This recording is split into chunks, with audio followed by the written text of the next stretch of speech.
क्या आप जानते हैं कि भारतीय वायुसेना अपने मध्यम परिवहन विमान बेड़े को और भी मजबूत बनाने की तैयारी में है? प्रधानमंत्री नरेंद्र मोदी के तीसरे कार्यकाल में भारतीय वायुसेना नए मध्यम परिवहन विमान की खोज में जुटी है। अमेरिकी एरोस्पेस कंपनी लॉकहीड मार्टिन ने भारत में CA-130 सुपर हरक्यूलिस विमान के लिए विनिर्माण लाइन स्थापित करने में रुचि दिखाई है। यह कदम भारतीय रक्षा बाजार में एक बहु-अरब डॉलर के अनुबंध के लिए प्रतिस्पर्धा को और भी तेज कर रहा है। लॉकहीड मार्टिन को एयरबस डिफेंस एंड स्पेस और एम्ब्रेयर डिफेंस एंड सिक्योरिटी से कड़ी प्रतिस्पर्धा का सामना करना पड़ रहा है। एयरबस अपने A400M एटलस और एम्ब्रेयर अपने C390 मिलेनियम के साथ इस दौड़ में शामिल हैं। लॉकहीड मार्टिन के C-130J का भारतीय वायुसेना के साथ एक सिद्ध ट्रैक रिकॉर्ड है, जो लगभग 90% की उच्च उपलब्धता दर को दर्शाता है। लॉकहीड मार्टिन के व्यवसाय विकास के उपाध्यक्ष एंथनी जी फ्रेज ने विमान की बहुमुखी प्रतिभा, विश्वसनीयता और कम परिचालन लागत को प्रमुख लाभ के रूप में रेखांकित किया। एयरबस वर्तमान में भारतीय वायुसेना को 56C-293 परिवहन विमान उपलब्ध कराने के लिए TSL के साथ साझेदारी कर रही है। वहीं एम्ब्रेयर ने पहले ही VVIP यात्रा और हवाई प्रारंभिक चेतावनी और नियंत्रण के लिए 8 जेट विमानों की आपूर्ति की है।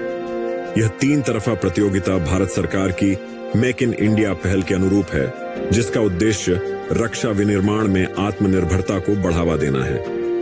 भारतीय वायुसेना अपनी बढ़ती हवाई जरूरतों को पूरा करने के लिए 18 से 30 टन की कार्गो क्षमता वाले नए परिवहन विमान की तलाश कर रही है। लॉकहीड मार्टिन कथित तौर पर MTA परियोजना के लिए बोली लगाने के लिए TSL के साथ साझेदारी पर विचार कर रहा है।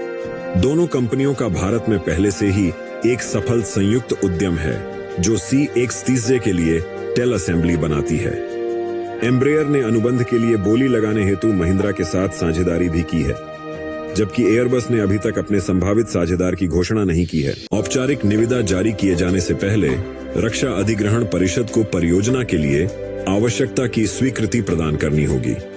IAF ने MTA के लिए विशिष्ट आवश्यकताओं को रेखांकित किया है, जिसमें प्रौद्योगिकी हस्तांतरण, स्वदेशीकरण क्षमताएं और भारत को विनिर्माण और रखरखाव केंद्र के रूप में स्थापित करने की क्षमता शामिल है।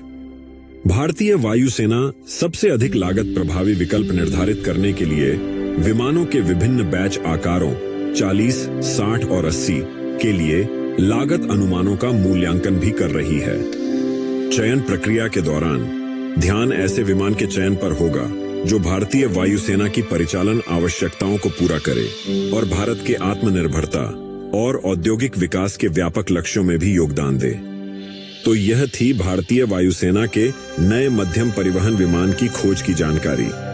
देखते रहिए कि कौन सी कंपनी इस महत्वपूर्ण अनुबंध को जीतती है और कैसे यह भारत की रक्षा क्षमताओं को और भी मजबूत बनाता है।